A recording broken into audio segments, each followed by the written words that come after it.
Fernand Lopez, the ex MMA coach of Francis Ngannou.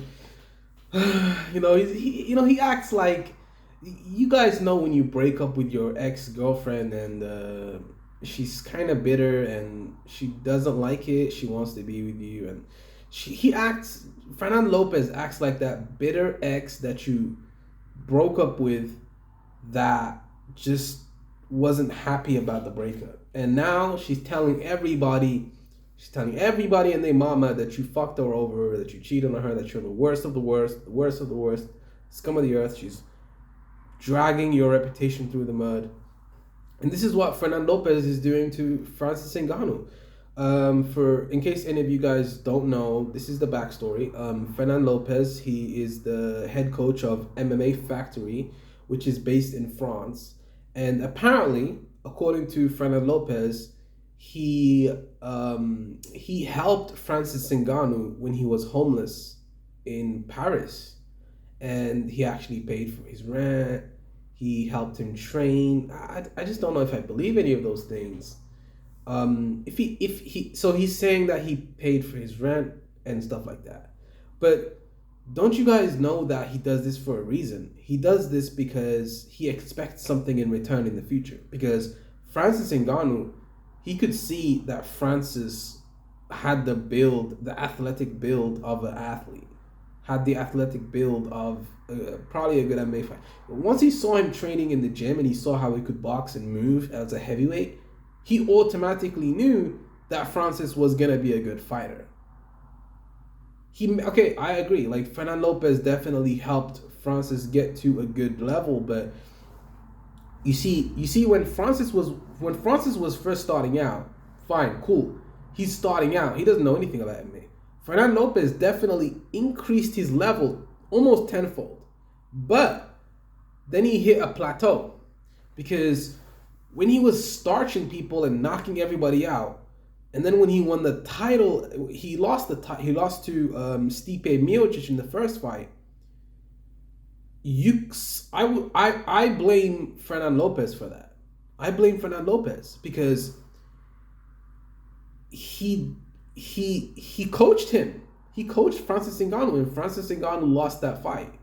And then Francis Ngannou changes camp. He goes with Eric Nicksick and Extreme Couture, and then he knocks out Stipe Miocic in the second fight. Easy work, stuffs takedowns, sprawls, very good, like extremely perfect performance. And he starches him with a left hook just like that.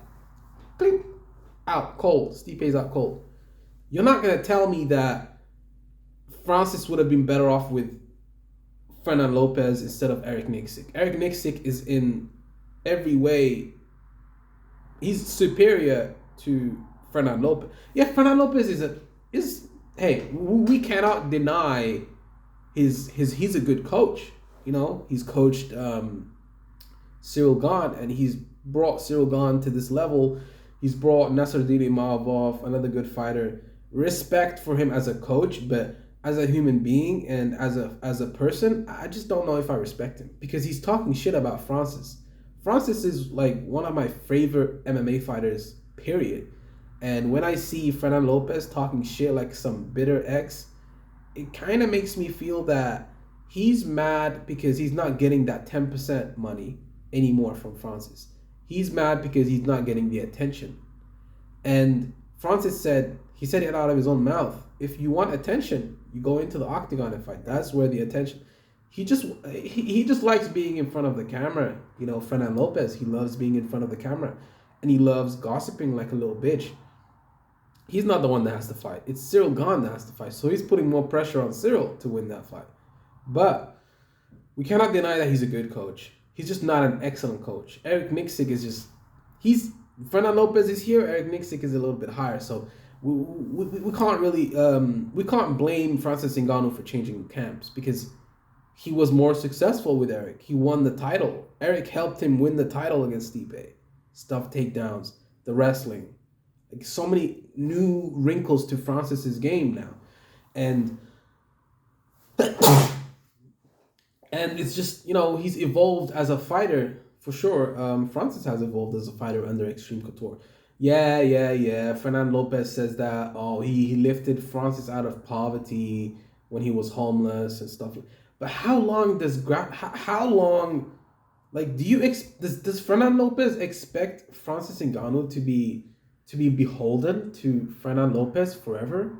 So if you do one good thing for someone for the rest of their life, they're gonna have to keep paying you back. That's a very cynical mindset. It's a very that's just a very nasty mindset. Like you want someone to pay you back for the rest of their life because you did one single kind act for them.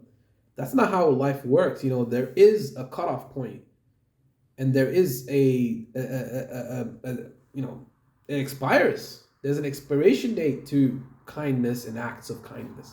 It's not there forever. Francis Ngannou doesn't owe Fernand Lopez shit. He doesn't owe Fernand Lopez anything.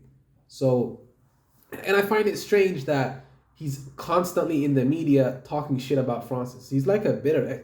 Like, why would you keep talking about a fighter that's no longer with you? Just move on. Move on. Talk about Cyril Gane. Put more attention on Cyril. Put more attention on Nasruddin Imavov. Put more attention on this other person. Don't talk about Francis. Francis is not your fighter anymore. Like, he doesn't fuck with you. Because you want the attention. You are like a little girl. You like the attention. You like the media. You want to constantly be in front of the camera. And Fernand Lopez, you are an attention seeker. Francis said it himself. You're an attention seeker, Fernand. You are. You just want to be in the spotlight constantly. But the spotlight is in the octagon. Just like Francis Ngannou said. The spotlight is in the octagon. That's where you get the most respect. That's why people ask you questions after the press conference. Why are we asking Fernand Lopez questions after our press conference? He's not a fighter. Why is he doing all these interviews? I mean, I get it. He's going to do interviews. But why are you talking about Francis Ngannou all the time? I get it. That's going to be your next opponent. But constantly talking about Francis, we already know. You've already addressed it. You have to constantly address Francis. We all know that he used to train with you. There's clips all over YouTube that we know that he used to train with you. Everybody knows that you were his former coach. But that is over.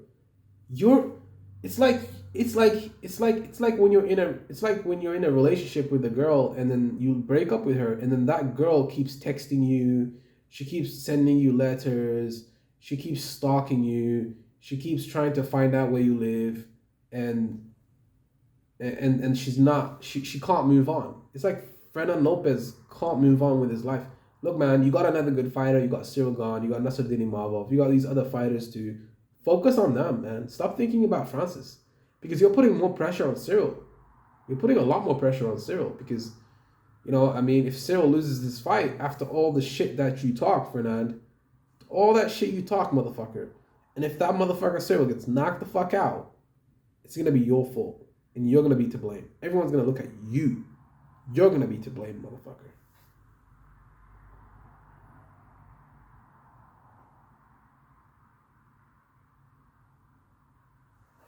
So don't put too much pressure on Cyril now.